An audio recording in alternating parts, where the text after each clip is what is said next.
আচ্ছা বলছি, এখানে কি খেতে এসেছো রেস্টুরেন্টে? পকোড়া। আচ্ছা তুমি হাইস্ট কত প্লেট পকোড়া খেতে পারবে একসাথে? 1 থেকে 2 প্লেট খেতে পারবো।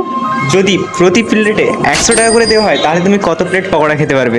মিনিমাম 10 থেকে 15 প্লেট আরামসে খেয়ে নেবো। 10 থেকে 15 প্লেট? ঠিক আছে, তাহলে আনা হোক।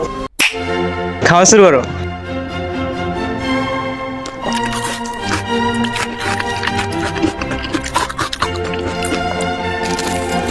খাও খাও। 1 প্লেট তো শেষ হয়ে গেল, এখনো কত প্লেট খেতে পারবে? এখনো 3-4 প্লেট খেয়ে নেবো। 3-4 প্লেট? ঠিক আছে, খাও খাও, শুরু ঠিক করো। আছে। খাও খাও। আর পারবো না। আর পারবে নি? না, যা, কোথায় 10-15 প্লেট আরামসে খাবে যে। পেটে আর জায়গা নেই। তুমি 2 প্লেট পুরোপুরি খেতে পারোনি, তাও তুমি যে 2 প্লেট খাওয়ার চেষ্টাটা করেছো সেই জন্য তোমাকে তোমার পুরস্কার অনুযায়ী 200 টাকা। Thank you.